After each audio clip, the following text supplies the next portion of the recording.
السلام عليكم، ازيكم حلويات قلبي؟ عاملين ايه؟ وحشتوني. معاكم ماسة.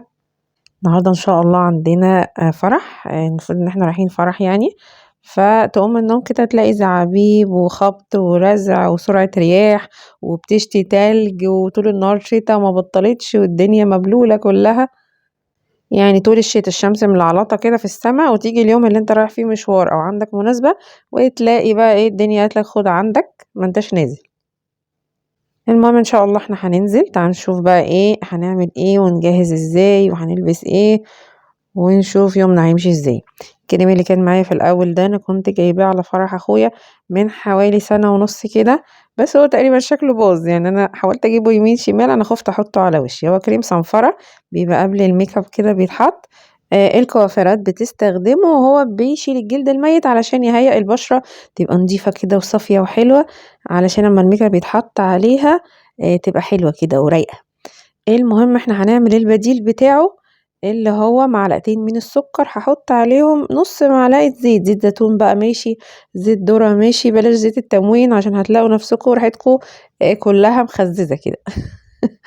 المهم بتجيبوا خليط السكر بقى وتفركوا بيه البشرة كده حركات دائرية زي ما انتوا شفتوني. والله احنا السكر من غير حاجة، يعني السكر مش محتاج يحط سكر. المهم تروحوا بقى تشطفوه. مش بتشطفوه لأ، بتغسلوه بمَيّة وصابون قصدي يعني. وبعد كده بتنشفوه كده بالراحة زي ما أنا نشفت كده. يعني خليكم مهنيين كده وانتوا ايه بتتعاملوا. حسسي نفسك ان انتي ميك اب ارتست كده في نفسك عادي، مفيش اي حاجة يعني. هما الميك اب ارتست احسن منكم في حاجة؟ لا والله ما احسن في حاجة. المهم زي ما انتوا شايفين كده انا وشي نور واحمريت كده، حسيت ان انا ابيضيت كده. ودخلت بقى على التلاجة في ازازة موارد في التلاجة، رحت مطلعاها وجبت قطنة وبلتها بالموارد، وهتمسحي بقى وشك بالراحة كده برضو بالموارد عشان يقفل لنا المسام اللي احنا فتحناها دي. نخش بقى على الميك اب على طول. قبل خطوة الميك اب ممكن ترطبي وشك بكريم مرطب، لو عندك كريم مرطب رطبي وشك. انما انا حاسة ان انا وشي لسه مزيت مطرح الزيت اللي انا حطيته، فهو مترطب بالزيت يعني، فمش محتاج ان انا احط عليه كريم تاني. لو انت عايزة ترطبي وشك بكريم هترطبيه قبل ما تحطي كريم الاساس. ده كريم الاساس بنقطه نقط كده صغنطوطة علشان ما تبقيش وانتي بتوزعيه كده تحسي ان هو كتير. نقطي نقط صغنطوطة، لو احتاجتي تحطي تاني حطي تاني مفيش مشكلة، انما مش من الاول كده نحط كتير وهتلاقي نفسك بقيتي كلاون في نفسك كده. وعارفين المهرج اللي هو ما بيبقى ابيض قوي كده؟ فبلاش، حطي نقط صغننه كده ونوزعها بتاع بلندر دي، معرفش اسمها ايه. معرفش الا الهاند بلندر. مش عارفش دي اسمها ايه بلندر. المهم هنوزع كده بالراحة. انا بلاها، وانتي برضو لو هتغسلي بتاع البلندر دي اغسليها بمية وصابون، واهم حاجة اشطفيها من الصابون كويس عشان ما تحسيش ان الصابون مجير على وشك. ايه يا ولاد في امل يعني هيجي مننا؟ يا مسهل.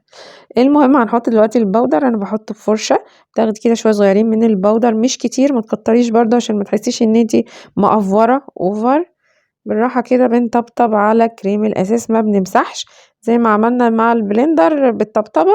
هنعمل برضو الفرشة هنطبطب كده على كريم الاساس. كمان برضو في ملحوظة وانتي بتحطي الميك اب، حطي في أوضة إضاءتها منورة إضاءة عالية، علشان انتي لو طلعتي مثلا في فرح بره بتبقى الإضاءة عالية، فبتلاقي نفسك لمبة نيون في نفسك كده منورة وشكلك غريب. بعد كده بقى هعمل الحواجب. ده قلم حواجب بيعمل بيرسم يعني الحواجب شعرات كده، هو بني غامق.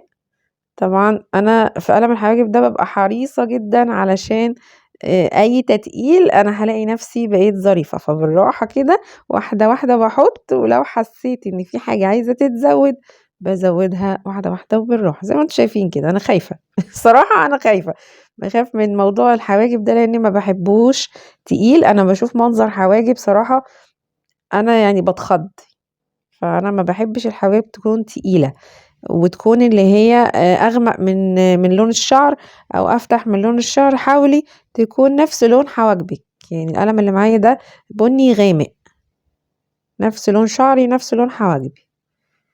المهم عبال ما الست دي تظبط بقى الحواجب دي، تعالى اقول لكم على المأساة اللي بتحصل لو احنا عندنا مثلا مناسبة ولا حاجة.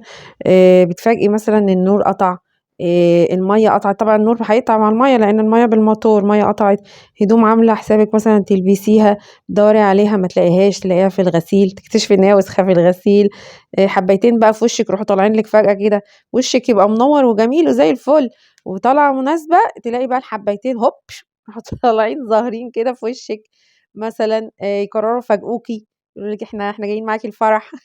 لأ وإيه بقى، خلاص أنتِ بقى عدّيتِ كل الصعاب بقى اللي أنتِ تغلّبتِ عليها بقى والحاجات اللي حصلت معانا دي، تيجي بقى تنزلي عشان تركبي، تشاوري للمشاريع تلاقي كل المشاريع رايحة كل الحتت إلا الحتة اللي أنتِ رايحاها، والله العظيم زي ما باقول لكم كده بالضبط.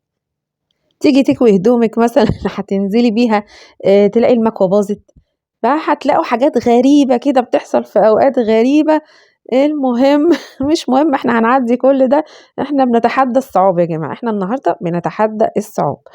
الكيس اللي أنا بافتحه ده بقى معلش يعني اعذروني، دي علبة البلاشر اللي هو بتاع اللي بيحطوه أحمر الخدود، هي كانت وقعت واتكسرت فأنا لملمتها وحطيتها في كيس، هنرميها؟ مش هنرميها، معناش فلوس نجيب غيرها، فأنا حطيتها كده لملمتها كده وحطيتها في كيس زي الفل، وبنفس فرشة البودر اللي إحنا حطيناها هي مش هنغيّرها، ما فيش فرش معانا، هي فرشة يتيمة وحيدة بنعمل بيها كل حاجة. هنحط بقى أحمر خدود كده أو البلاشر على الخدود، وحبة كده على المنخورة الحلوة دي، وشوية على الدقنوشة، وحبة كده إيه فورتنا، المهم إيه بنحاول نعمل زي ما الmakeup artist بيعملوا، إحنا يا جماعة مش هنيأس ومش هنجيب makeup artist ومش هنروح كوافيرات، أنا مش بتاعة كوافيرات، أنا باحب أعمل كل حاجة لنفسي في البيت يعني. بالنسبة بقى لعلبة الeyeshadow التحفة دي يعني هي بقى لها سنين، بس أنا بصراحة يعني من كتر السنين أنا مش عارفة هي عدد السنين قد إيه، مش عارفة أعد لكم يعني بقى لها قد إيه قاعدة، برضه إحنا إيه هنستخدمها مش هنرميها، يعني إحنا هنستخدمها. خدت بقى لون أزرق كده ما تعرفوش ده أزرق منيل أصل أنا هالبس أزرق، فأنا هاحط إيه غير الأزرق يعني، تفتكروا إيه لون يليق مع الأزرق غير الأزرق؟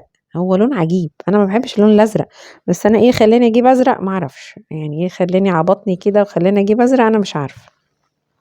وبعدين أنا عندي مشكلة في عينيّا، عينيّا ضيّقة ما فيهاش جفن، يعني الجفن ده ضيّق ما فيش حتّة الواحد يحط فيها بتاع ده eyeshadow، فأنا حطيت خط كده وأنا حطيت شوية دهبي كده من قدّام يفتحوا الدنيا، لإن أنا حسيت إن أنا مش عارفة يعني حاسة إن أنا حاجة منيلة كده زهرة زرقا ما تفهموش إيه ده اللي أنا حطيته في وشي ده، حاولت أفتح بقى بشوية من الدهبي كده بس كان الفيديو فصل مني، جبت بقى أنا باحط كحل بني على طول، يعني أنا ما باحطش كحل أسود، ما باحبش أي حاجة سودا يعني، ما باحبش أحط حاجة سودا. غير الماسكارا طبعًا والأيلاينر، حطيت شوية كحل كده في زقراية العين، مش باحب برضه إيه أقفل العين بيه عشان أنا عينيّا ضيّقة فهتقفل خالص وهتضيق أكتر ما هي ضيّقة، حطيت الكحل البني ده حتة كده صغيرة لحد نُص العين، وجبت بقى الماسكارا، باحط برضه الماسكارا من الآخر، يعني ما باحطش على كل الرموش، لأ باحط الشوية اللي في الآخر، ده طبعًا أول وش للماسكارا، أنا ممكن أحط لحد 4، 5 وشوش للماسكارا، تمام؟ برضه الحتة دي فاتت منكم وأنا باحط الروج ده مش هو الروج الأساسي اللي أنا هانزل بيه، لأ ده أنا إيه بادّي بطانة، هو روج أحمر صريح كده زي ما أنتم شايفين، بعد ما حطيت منه برضه جبت منديل علشان أشيل الروج أنا مش عايزاه كتير يعني مش عايزاه تقيل، أنا عايزاه بس يدّي إيه خلفية للون، حطيته بالمنديل شِلت الباقي منه زي ما أنتم شُفتوا كده، واللي معايا ده ما أعرفش لونه إيه بصراحة هو زي هافان كده. أنا حطيت منه فوق الأحمر وبرضه هامسحه، برضه كمان الروج مش بيبقى لون واحد، يعني الناس بتجيب قلم روج بتحطه خلاص شكرًا خلصنا، لأ الروج أنا عندي بيبقى حوالي 3، 4، 5 ألوان فوق بعض، اللي هو إيه طب أجرب ده ما عجبنيش أروح حاطة التاني، ما عجبنيش أروح حاطة الرابع، كده لحد إيه بقى ما أوصل لدرجة تعجبني أنا خلاص تدخل دماغي. ده بقى الوش التاني بتاع الماسكارا. وبعدين قُلت بقى إيه أحط إيه touch كده يعني حاجة إيه تفاريحي كده، حبّة أزرق مطيّن من الزهرة ده تحت العين، يدّي برضه إيه ضوء كده تحت العين، هاحط الأيلاينر بقى عشان مش هاعرف أحطه في التليفون، هاروح أحطه في مراية الحمام عشان بتدّيني كده ضبطة محترمة، يعني إلى حدٍ ما أنا ما باعرفش أضبطه أوي يعني. وده الlook الأخير النهائي، طبعًا هو هادي كتير عن ما كنتم شايفينه، أنتم كنتم شايفينه فاقع، يعني أنا نفسي كنت شايفاه كمان معاكم فاقع، هو لأ هادي كتير. وبعدين إحنا أمّا طلعنا في الهوا بقى وكده، فاللي طار منه طار واللي اتبقى اتبقى، عشان أنا بابقى عاملة حساب كده. وده بقى الoutfit بتاعي اوعى، كنت لابسة بقى بليزر أزرق في off white كده، وما حبيتش عليه الoff white، يعني جبت له body beige وبنطلون beige، والطرحة كانت أزرق في دهبي، والشوز والشنطة كانوا هافان كده زي ما أنتم شايفين. وكان معكم ماسة الmakeup artist على ما تُفرج. ودول شوية صور حلوين اتصورناهم بقى هناك في الفرح. يا رب أيامكم كلها أفراح وأيامكم كلها جميلة زيكم. ما تنسوش اللايك والشير. أشوفكم على خير في حلقات جاية كتير، والسلام عليكم.